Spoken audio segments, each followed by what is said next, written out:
History often teaches a difficult lesson. The greatest changes are not always the ones that arrive with loud announcements or dramatic headlines. More often, they unfold quietly, one decision at a time, one generation at a time, until people eventually look around and realize their society is no longer what it once was. That observation has led me to ask a simple question. Why are human beings so good at recognizing immediate danger, yet so poor at recognizing gradual change? When disaster strikes suddenly, our attention is immediate. We respond instinctively because the threat is obvious.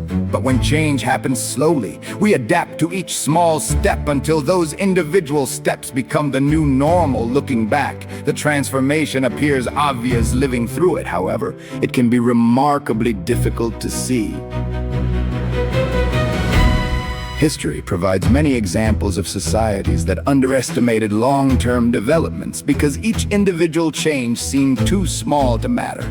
People often assumed that tomorrow would look much like yesterday. By the time they realized larger patterns were emerging, many of the earlier choices had already shaped the future. This is one of the reasons I believe studying history matters. History is not simply a record of past events. It is also a record of recurring human behavior. While technology changes, human nature often remains surprisingly consistent. Fear, hope, complacency, ambition, optimism, and denial continue to influence decisions generation after generation.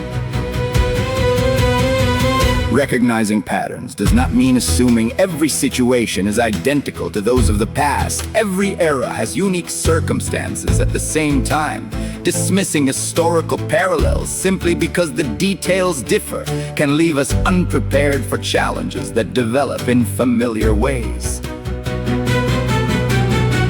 One lesson I have drawn from history is that healthy societies benefit from asking difficult questions before circumstances force those questions upon them.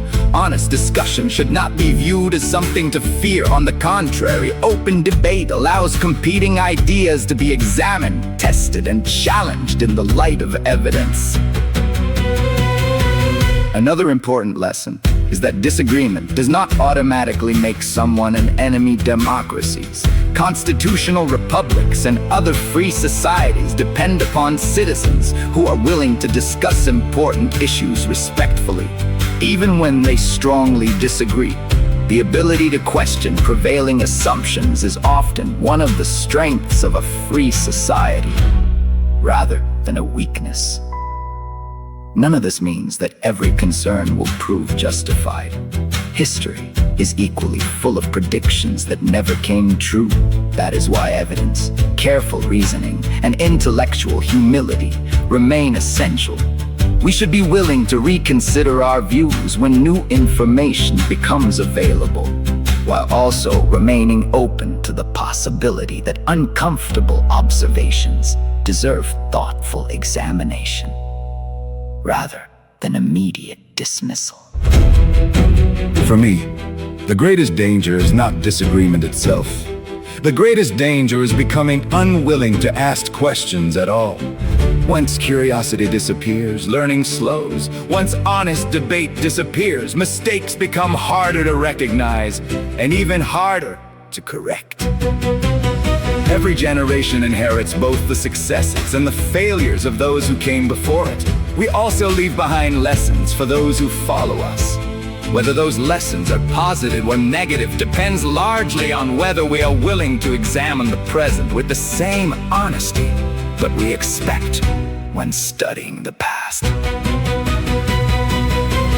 History cannot tell us exactly what tomorrow will bring. It can, however, remind us that societies are shaped by countless small decisions made long before their consequences become obvious. That may be the most valuable lesson history has to offer.